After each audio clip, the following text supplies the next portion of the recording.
Bueno, vamos a hablar de cáncer de laringe. El cáncer de laringe es la neoplasia más frecuente del tracto aerodigestivo alto. Es marcadamente más frecuente en el hombre que en la mujer y tiene factores predisponentes que difícilmente estén ausentes, como es la asociación al tabaco y la asociación al alcohol.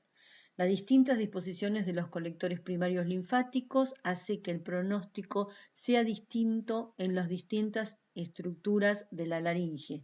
Hablamos de piso de la laringe cuando hablamos de la supraglotis, de la subglotis y de la glotis. Entonces, de acuerdo al drenaje linfático, va a tener distintos tipos de pronóstico. Son en su mayoría carcinomas epidermoides, puede haber conjuntivos, pero los más frecuentes son epiteliales, carcinomas epidermoides. Puede haber condrosarcomas, fibrosarcomas, radiomiosarcomas. Puede presentarse de forma vegetante, de forma ulcerada, de forma infiltrante o de formas combinadas.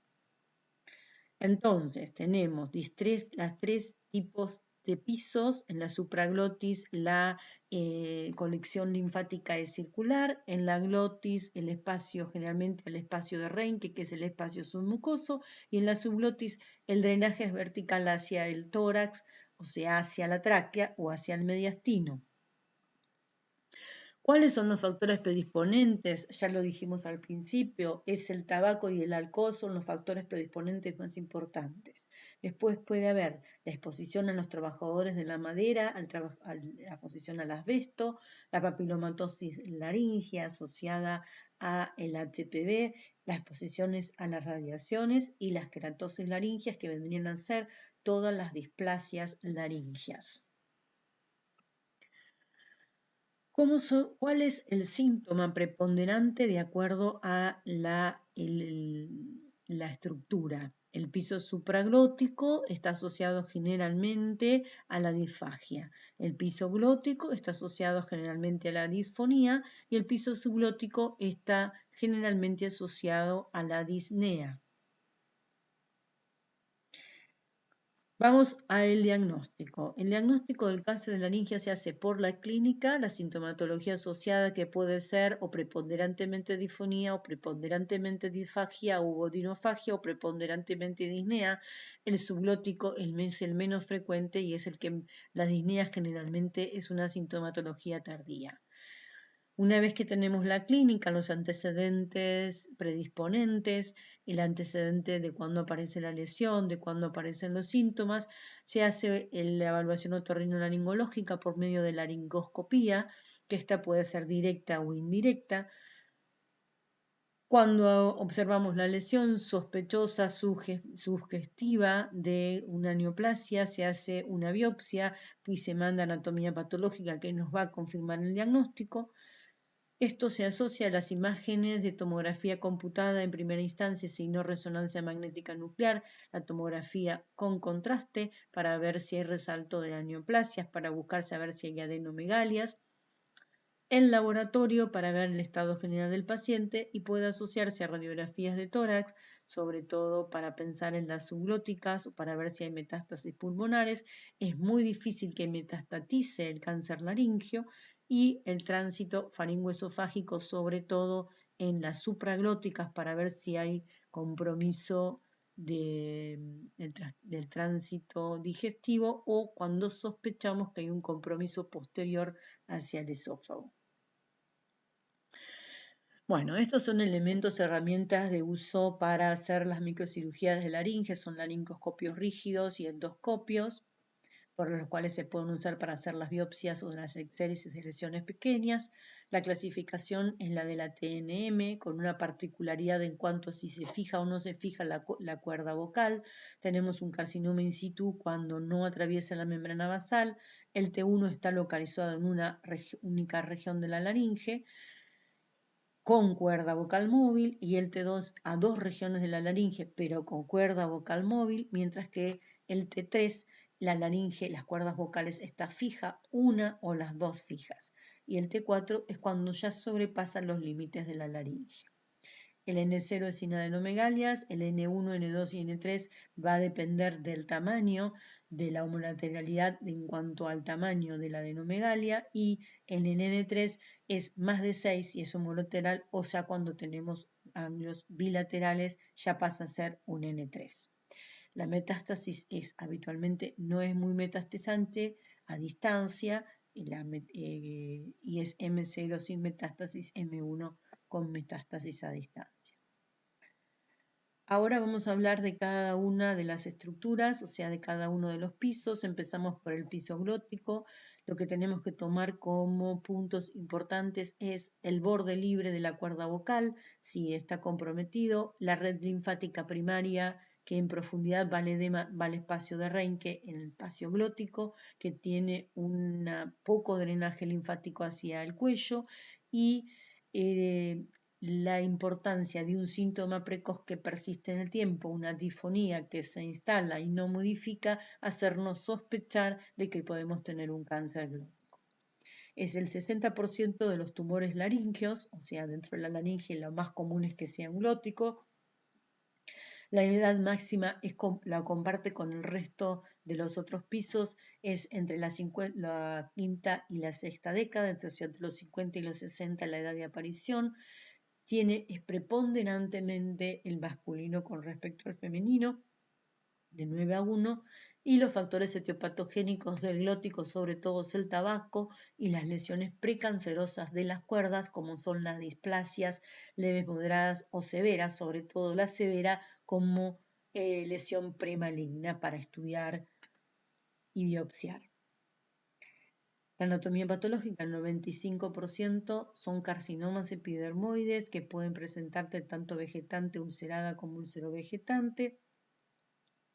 Se extiende generalmente a la profundidad de la cuerda, si empieza con el borde libre va a terminar con el borde fijo, hacia el ventrículo y hacia la región subglótica, y la metástasis pueden darla en los ganglios de las cadenas yugulares. Vamos a la clínica. La sintomatología precoz es una disfonía que se va instalando progresivamente y posteriormente, de acuerdo a la progresión y a la invasión tumoral, nos puede aparecer síntomas respiratorios y digestivos. El diagnóstico lo hacemos por la laringoscopía, generalmente podemos sospecharlo por la laringoscopía indirecta y luego hacemos una directa, una nasofibroscopía, se hace la biopsia y se hace la tomografía computada. En cuanto al pronóstico, son de buenos pronósticos los que tenemos unos estadios mínimos, o sea, con respuesta terapéutica, si el diagnóstico es precoz, tiene mejor respuesta terapéutica.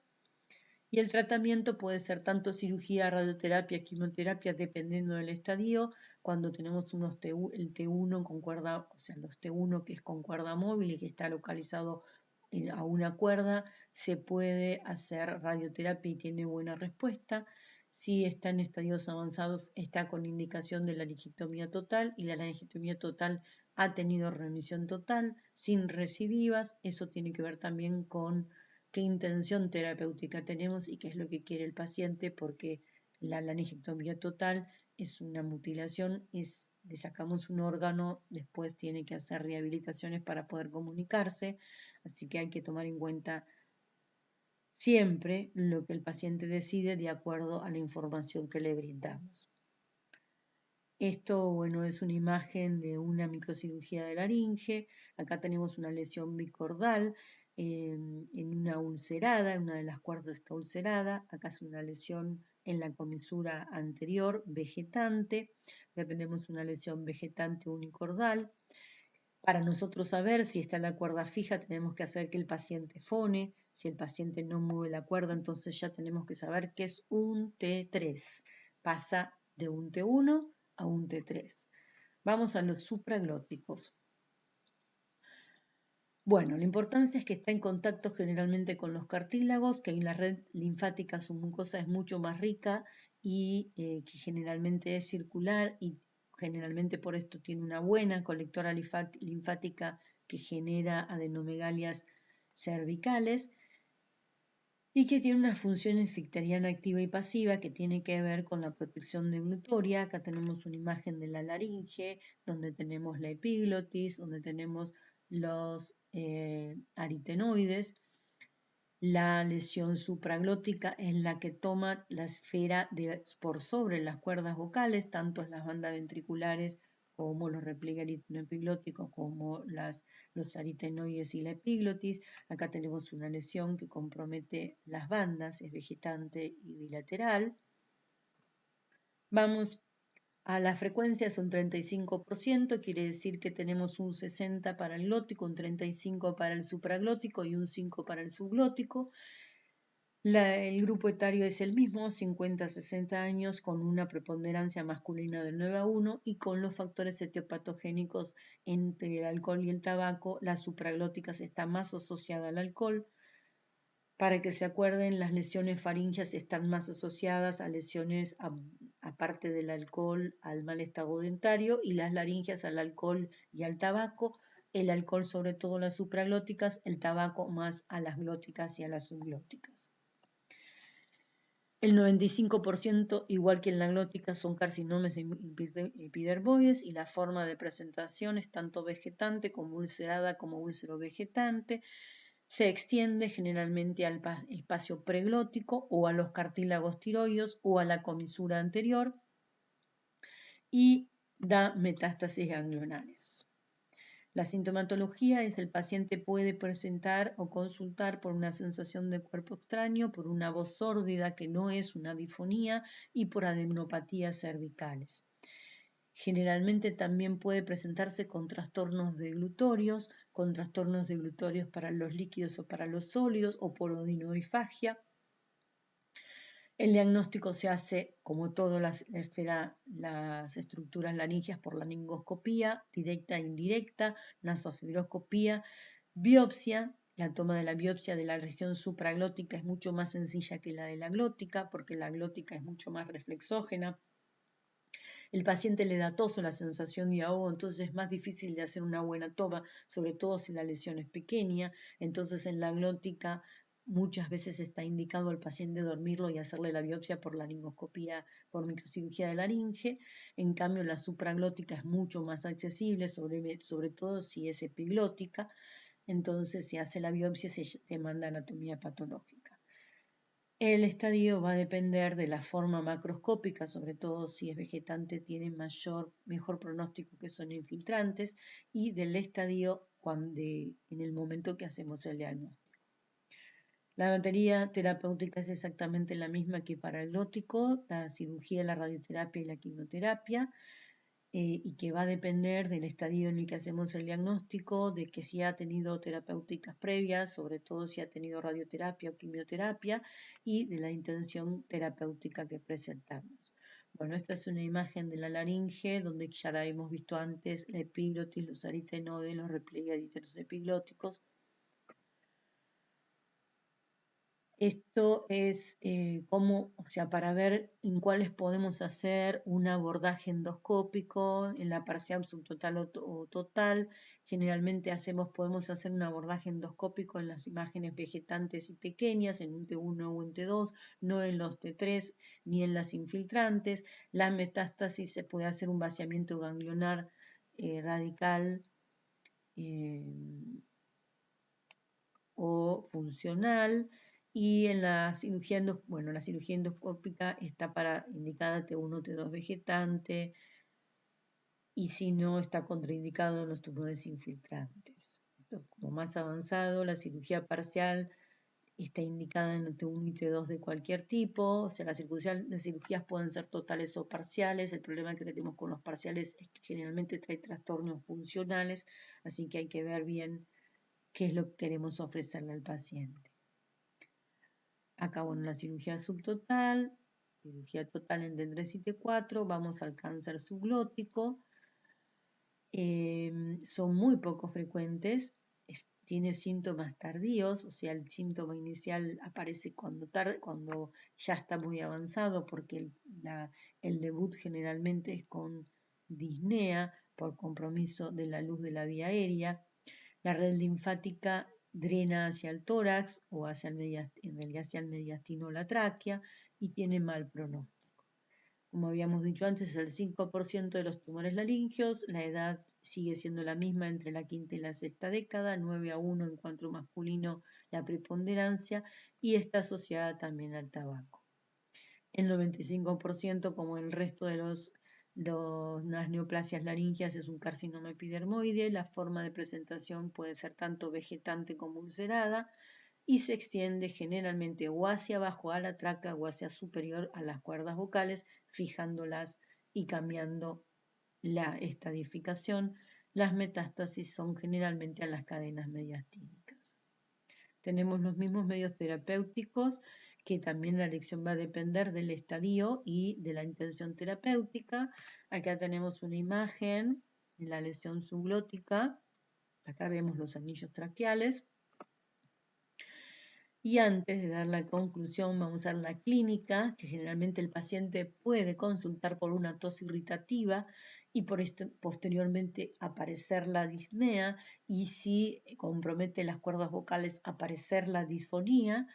El diagnóstico se sigue haciendo por laringoscopía, con mucho más difícil visibilidad. Es mejor por fibroscopía y si no por broncoscopía, y para hacer la biopsia generalmente la tenemos que hacer por broncoscopía y es de mal pronóstico. En cuanto a la conclusión, tener como conclusión que los cánceres laringeos son los más frecuentes dentro de los cánceres del tracto aerodigestivo alto. El que tiene la preponderancia en la mayor incidencia está en los cánceres glóticos. Las adenopatías son más tempranas en las supraglóticas, o sea, en las neoplasias supraglóticas.